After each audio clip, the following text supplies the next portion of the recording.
Hey guys, my name is Brittaney Johnston.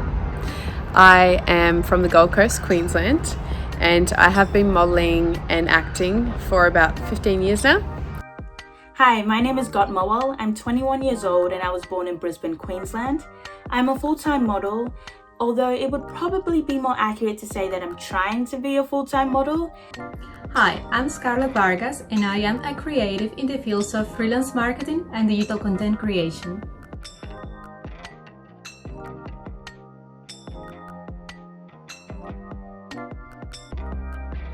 I graduated university last year, and in the 3 years I spent studying business, I was only part-time modelling. You'll find that in Brisbane, the industry is quite slow-moving in comparison to other cities, and particularly if you're a dark-skinned model. COVID has affected my career in a number of ways. I had plans to move down to Sydney and really kickstart my career. I was going to do runways and campaigns. I was going to cast for Sydney Fashion Week, but it got cancelled. And so I've been in Brisbane, and like other creators, I've been looking for ways to express my work differently because of the pandemic. So I've had photographers try to set up FaceTime photo shoots with me, which has been cool and interesting. I've set up my own backyard photo shoots with my little sister as my photographer. I've been trying my hand at styling, trying to figure out which outfits will work really well to execute my vision. I've been painting shoes, all in an attempt to really capture, the coolest image. But as I mentioned, it is quite difficult as a dark-skinned model to book work in Brisbane, and because of COVID, I've saw castings just dried up and it's become increasingly difficult to find work. COVID situation has definitely affected the way I used to work with brands in content creation. Given that due to travel restrictions, I'm not able to be in Australia where my networking was based.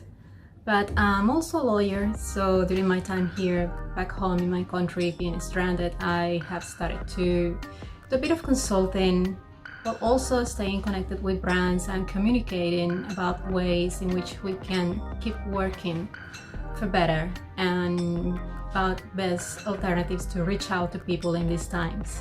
So it's a bit of thinking out of the box, coming up with new strategies, coming up with new plans to put together campaigns. It's a lesson about how to respond quickly to the adversities of times. The name COVID-19 in itself just freaks me out because of recent days. In the last 3 months, literally my world has turned upside down in the fact of, 6 months in advance I had movies, TVCs, TV series, shoots, runway shows, you name it. It was completely booked out for like 6 months in advance. And then COVID-19 reared its little head and said, hello. And that was the stop sign to everything. It pretty much eradicated everything in the last 3 months. However, at the moment it is looking up. Things are starting to shift now that Australia didn't get that badly affected. But it has definitely changed the industry, to say the least. Only having about 10 people on set now, and keeping your distance 1.5. I just got a recent job where I'm doing fit modeling, and clients won't dress me, so I'm okay with that, but it definitely has changed since COVID came out.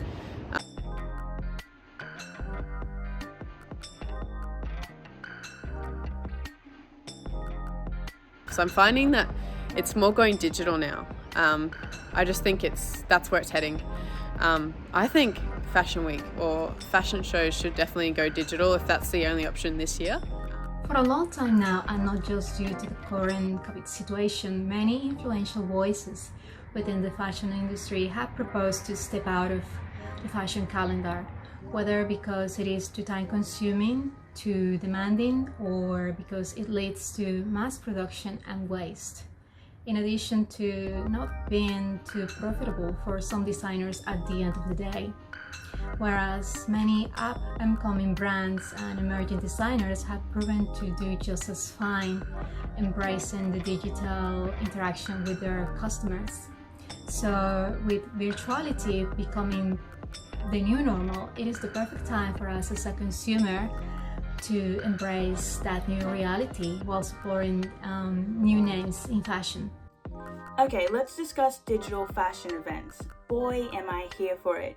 So in May, we saw that the Grand Met Gala was cancelled due to COVID. But then we saw an incredible group of young women from around the world, including my good friend Samantha from Brisbane, coordinate the first ever online Met Gala. Now this was something truly special. For the first time, we were allowed to contribute and be a part of the Met Gala. We could share our thoughts, our creative ideas, and our love for fashion with the world. And that's something that's so special because inclusivity is something that the fashion industry sorely needs.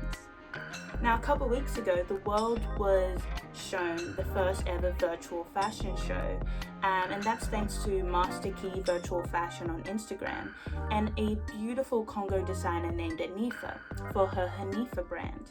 Now, never in my life did I think I would want to buy clothes so badly of an invisible moving figure.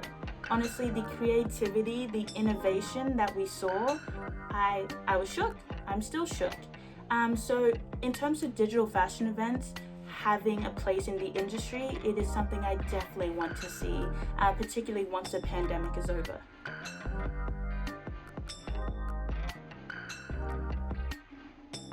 The current situation brings a life lesson for all of us, and it's that no matter what our job is, we have to diversify and maximize our skills. So when times of adversity take place, we know how to respond, we know how to bounce back, and we know how to keep up with the situations and adversities of that time. I think things are moving towards, like, a lot of people, especially in my age bracket, well, actually just everyone in general, working from home. It's definitely a new taste, a new thing that people are trying to get used to from this whole pandemic. But I think it was kind of moving towards that anyway. Moving away from, offices and that sort of thing, and just working from home offices. Spending more time with families and friends and just really connecting.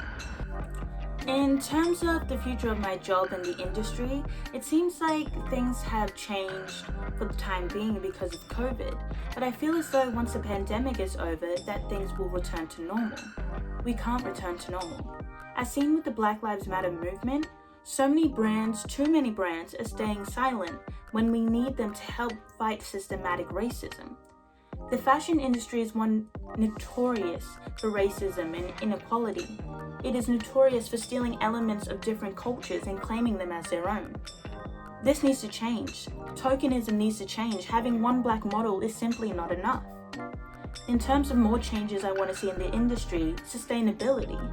The textile industry is one of the biggest polluters on our planet, and for our health, for our existence, we need this to change.